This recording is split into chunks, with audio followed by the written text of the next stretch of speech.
you wanna play tough and wanna hate this, I'll always show up and make a statement. I don't ever slow up, no I don't take shit. I got no love for the fakeness. If you wanna play tough and wanna hate this, I'll always show up and make a statement. Everything I do so instinctive and so passionate. Assalamualaikum warahmatullahi wabarakatuh. Salam sejahtera untuk kita semuanya. Masih bersama dengan Digital Edu. Kabar kali ini bahwa ada pernyataan terbaru dari BKN soal pembukaan SSCASN P3K 2022. Dan yang tidak kalah pentingnya dari Menpan RB menyampaikan daftar jabatan P3K 2022 yang bisa dilamar oleh honorer selain jabatan guru. Apa saja jabatan selain guru yang disampaikan oleh Menpan RB? Yuk simak hingga akhir videonya. Kalangan honorer mendadak merasa gembira karena munculnya beberapa surat terkait pelaksanaan seleksi P3K 2022. Mulai jadwal pendaftaran P3K guru, mekanisme tes, hingga afirmasi bagi tenaga kesehatan dan tenaga teknis lain. Kemendikbudristek sudah mengeluarkan jadwal seleksi yang dimulai 25 Oktober 2022. Sementara itu, P3K Nakes dan tenaga teknis lainnya belum memunculkan tanggal tersebut karena pelaksanaannya di bawah kendali Badan Kepegawaian Negara atau BKN. Deputi Bidang Sistem Informasi Kepegawaian BKN, Suharmen, mengungkapkan pendaftaran seleksi P3K guru dan non-guru dilaksanakan secara serentak. Namun tahun ini seleksinya fokus pada formasi guru dan tenaga kesehatan. Pendaftarannya serentak tahun ini, tetapi tesnya tahun ini hanya guru dan nakes. Di luar itu, tesnya dilakukan tahun depan, kata Deputi Suharmen. Suharmen mengakui sejumlah regulasi terkait pelaksanaan P3K 2022 sudah terbit. Namun ada hal teknis yang masih jadi kendala. Contohnya adalah formasi nakes. Kemenpan RB nomor 968 tahun 2022 sudah terbit pada 20 Oktober 2022. Namun Kementerian Kesehatan baru mengusulkan lagi data nakes yang bekerja di Kementerian Pertahanan. Imbasnya berpengaruh pada pembukaan SSCASN P3K 2022. Kalau data nakes di Kemenhan baru dimasukkan Kemenkes tanggal 20 Oktober, prosesnya bakal lama lagi, ujar Suharmen.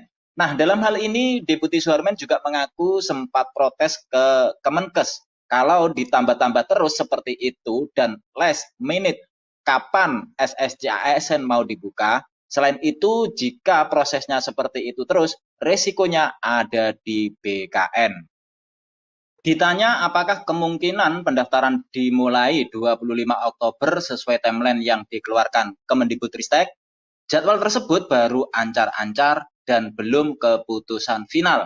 Bisa saja tepat waktu 25 Oktober kalau API service dari Kemendikbudristek ke BKN sudah selesai. Begitu juga dari Kemenkes ke BKN. Bukan hanya itu, pengisian formasi oleh instansi pusat di SSCASN juga harus selesai. Sementara proses input formasi oleh instansi pusat ke SSCASN saat ini masih berlangsung. Kalau daerah sudah selesai karena datanya tinggal diinjek ke SSCASN, progres API service dari Kemendikbudristek ke BKN baru selesai pada tahap 1 dan belum ke tahap selanjutnya, sebab skema setiap tahapan berbeda. Oleh karena itu, ketika para guru honorer bertanya soal skema seleksi P3K kepada BKN, kurang tepat. Pertanyaan seharusnya disampaikan kepada Kemendikbudristek karena yang menyiapkan skemanya bukan BKN. Sekarang saya berusaha untuk mengejar-ngejar Kemendikbudristek dan Kemenkes agar segera menyelesaikan tugas masing-masing, pungkas Suharmen.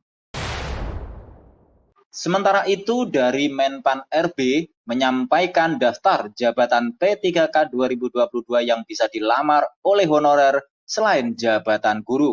Menpan RB juga menetapkan seleksi P3K tahun 2022 bidang pendidikan bisa dilamar oleh 13 jabatan selain guru. Daftar 13 jabatan ini telah ditetapkan oleh Menpan RB dapat diisi oleh calon P3K yang lulus tahun 2022, yakni tenaga pendidik selain guru. Jabatan yang berasal dari rumpun pendidikan tingkat pendidikan tinggi dan lainnya ini bisa melamar P3K tahun 2022, namun bukan pelamar prioritas seperti guru yang ditetapkan oleh Menpan RB. Adapun penetapan pelamar prioritas 1 khusus bagi THK 2, guru honorer, lulusan PPG, dan guru swasta yang telah lulus nilai ambang batas pada seleksi P3K tahun 2021.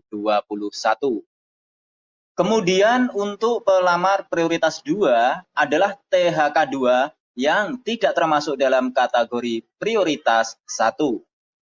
Selanjutnya untuk prioritas 3 merupakan pendidik honorer yang tidak masuk prioritas 1 dan memiliki keaktifan mengajar minimal 3 tahun atau setara dengan 6 semester pada Dapodik.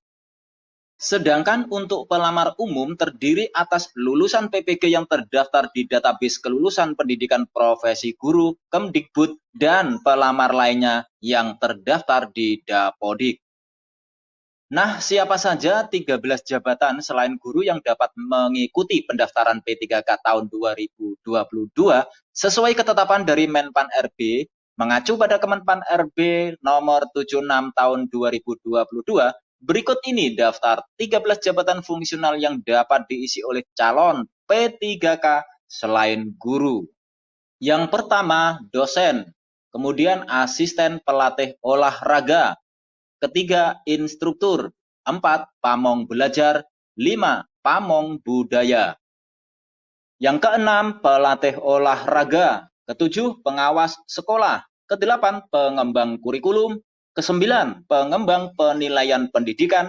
10, pengembang teknologi pembelajaran. Selanjutnya yang ke-11 adalah Pranata Laboratorium Pendidikan. 12, Widya Iswara, dan yang ke-13 Widya Prada. Demikian kabar hari ini, semoga bermanfaat. Terima kasih sudah menonton Digital Edu. Jangan lupa like, subscribe, dan nyalakan lonceng notifikasi agar selalu update info-info terbaru dari Digital Edu. Semoga kita diberi kemudahan dan kelancaran dalam segala urusan, diberi kesehatan, rezeki yang berkah, dan panjang umur. Saya mewakili Digital Edu, mohon maaf bila ada kekurangan. Sampai jumpa pada video selanjutnya. Sekian, wassalamualaikum warahmatullahi wabarakatuh.